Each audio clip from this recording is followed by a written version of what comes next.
Assalamualaikum warahmatullahi wabarakatuh dan salam Malaysia Madani. Buah mempelam buahku ini diletak pula di atas peti. Izinkan saya perkenalkan diri, moga-moga menyentuh hati. Nama diberi Muhammad Al-Fatih bin Muhammad Ashraf. Saya menikmati usia 11 tahun dan penuntut ilmu di Sekolah Kebangsaan Datuk Haji Baginda yang terletak di Umbai Melaka. Kod sekolah saya ialah MBA 1077. Pada masa lapang, saya gemar memanfaatkan masa dengan membaca buku cerita dan melukis. Saya bercita-cita ingin menjadi seorang pensyarah. Kalau bukan kerana buku, tidaklah tokoh berilmu. Kalau bukan kerana hati, tidaklah saya berada di sini. Dalam video ini, saya berasa amat teruja untuk berkongsi sebuah novel yang pernah saya baca. Novel yang berjaya menawan hati saya bertajuk Sayang Cikgu Emilia Sayang.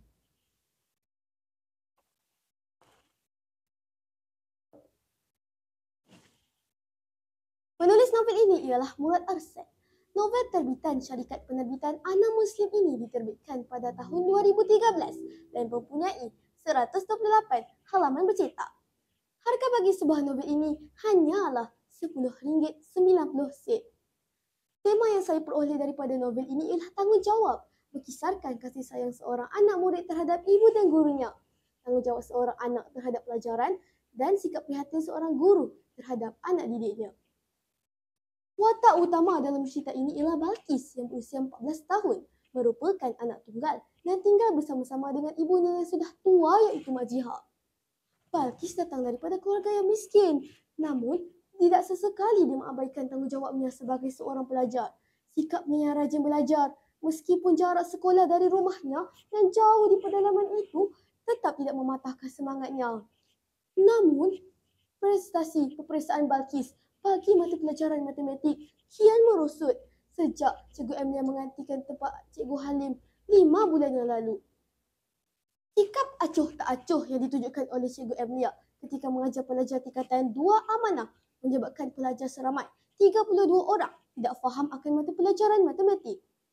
Apabila Balkis dan rakan-rakannya ingin bertanyakan soalan, mereka tidak langsung diberikan peluang, bahkan dihenti oleh Cikgu Emilia. Keadaan ini menyebabkan ramai rakan Balkis yang tidak menyukai guru daripada bandar itu. Ya, Cikgu Emilia merupakan guru yang tinggal dan membesar di kota metropolitan. Cita-citanya ingin mencuburi bidang perniagaan ditolak oleh bapa dan mamanya. Mereka mahukan anak sulungnya itu bekerja sebagai pendidik bangsa daripada mencuburi bidang perniagaan yang belum tentu halal tujunya. Hal ini menyebabkan Cikgu Emilia tidak mempunyai jiwa saat mencentuni pelajar-pelajar. Balkis berasa sangat sedih kerana prestasinya kian merosot, ditambah lagi dengan kesihatan ibunya, Mak Jiha, yang tidak menunjukkan tanda-tanda akan sembuh. Suatu pagi, Balkis memberitahu ibunya dia tidak mahu ke sekolah kerana ingin menjaga ibunya. Saat berada di rumah, Balkis tidak melupakan tanggungjawabnya sebagai pelajar. Dia tetap membuka buku sekolahnya. Dia mahu menunjukkan kepada Cikgu Emilia yang dia bukanlah lemah dalam mata pelajaran matematik. Dia menulis sesuatu di atas sehelai kertas nota kecil sebagai motivasi agar dia tidak membenci Cikgu Emilia, lalu ditempel di bahagian dalam kulit buku teks juga di bilik rumah Balkis. Ketidakhadiran Balkis ke sekolah menyebabkan Cikgu Mazlin mengajak Cikgu Emilia pergi ke rumah Balkis. Saat tiba di rumah Balkis, Cikgu Emilia terlihat sekeping nota kecil sayang Cikgu Emilia sayang yang ditempel di dalam kulit buku teks matematik juga di dinding bilik rumah Balkis. Nota kecil itu benar-benar menyentuh hatinya. Dia tidak menyangka bahawa Balkis tidak pernah membencinya meskipun sikapnya agak kasar terhadap pelajarnya itu.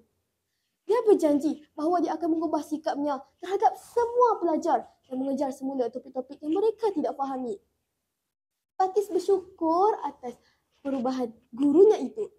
Doanya selama ini dimakbulkan Tuhan. Sejak dari hari itu, Cikgu Emilia dan Balkis menjadi seperti seorang kakak dan adik. Baiklah, pada pendapat saya, novel ini sangat bagus kerana lebih angkat figura guru sebagai pendidik yang harus dihormati. Guru adalah figura yang mulia walau apapun pengalaman kita bersamanya. Novel ini mengajar kita bahawa peranan seorang guru itu besar dalam mencorak, menginspirasi dan membina setiap anak didiknya yang akan dirasai kesannya seumur hidup. Novel ini juga mengandungi sisi pengglosari yang membantu murid seperti saya untuk memahami perkataan-perkataan yang digunakan dan menambah kosakata sedia ada. Ingin saya tegaskan sekali lagi bahawa novel ini mengandungi banyak pengajaran yang boleh dijadikan iktibar, terutama golongan remaja. Sekian, terima kasih.